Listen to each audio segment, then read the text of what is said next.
আমি আপনার কথা সব শুনলাম। ঠিক আছে, আমি রফিক আর কামালের সঙ্গে কথা বলে আসল ব্যাপারটা জেনে নিই, তারপর আমার যা বলার বলবো। বটেই তো বটেই তো। আপনার উপর আমাদের পুরো ভরসা আছে। আপনি যেটা ভালো বুঝবেন সেটাই করবেন। কি বলেন দুলাল বাবু? হ্যাঁ হ্যাঁ, হ্যাঁ নিশ্চয়ই নিশ্চয়ই, সে কথা আর বলতে। আচ্ছা জমিদার বাবু, আপনাকে একটা কথা বলবো, অবশ্যই মনে যদি কিছু না করেন। হ্যাঁ হ্যাঁ, নিশ্চয়ই বলবেন, বলুন। নন্দিনীকে হঠাৎ এই প্রশ্ন করছেন? দেখুন, আমি থানার বড় বাবু। এলাকার নতুন কারো সম্পর্কে কৌতূহলী হওয়াটা আমার ডিউটির মধ্যে পড়ে। নন্দিনী আমার এক দূর সম্পর্কের ভাইয়ের মেয়ে। ঠিক আছে ঠিক আছে, তবে দেখবেন, আপনি ব্যাপারটা দেখবেন, মানে আমাদের এই এলাকাটা একেবারে বর্ডারের ধারে। অনেক নিষিদ্ধ রাজনৈতিক দলের ছেলেমেয়েরা এখানে ঘোরাফেরা করে। জানাশোনা না থাকলে তাদের কাউকে ঘরে রাখা খুব বিপদ। কি বলতে চাইছেন আপনি? না কিছু না, দূর সম্পর্কের আত্মীয় বললেন তো, তাই আর কি। ঠিক আছে, আজ তাহলে আসি। চা নিয়ে আসছে। আর একদিন এসে বরঞ্চ খেয়ে যাব। আজকে আসি, কেমন? চল। শানু,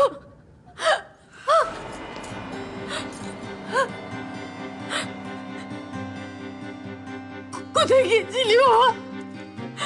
কোথায় গিয়েছিলি তুই? কোথায় গিয়েছিলি তুই? কোথায় গিয়েছিলি?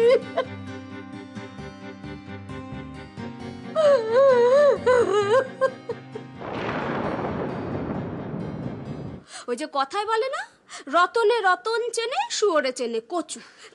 ওই দুলালো নায়ককে চিনেছে, বুঝলে? দুটোই একেবারে পাজির পাঝাড়া।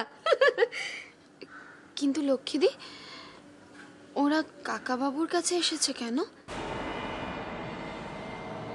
সেটাই তো বুঝতে পারছি না গো। জানো তো দিদি, ওই সাধনটাও না সঙ্গে এসেছে।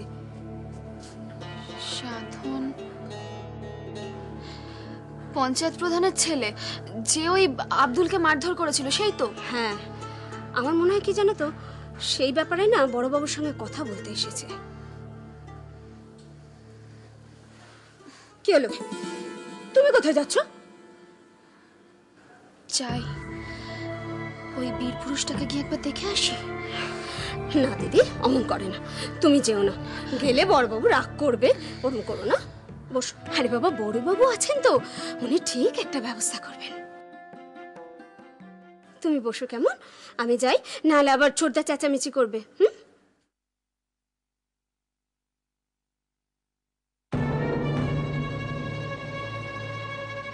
এটা আমার মেয়ের ঘর।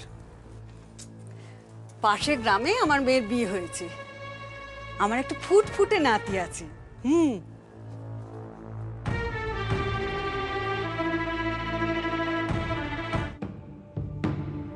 কি বললেন রে ডাক্তারবাবু?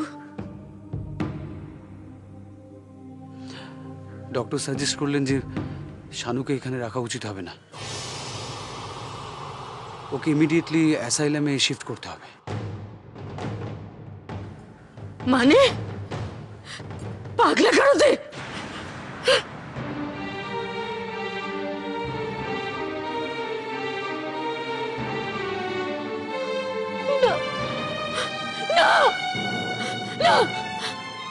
আমার শানু পাগলা কারো যাবে না, যাবে না, শানু যাবে না, শানু পাগলা কারো যাবে না, যাবে না।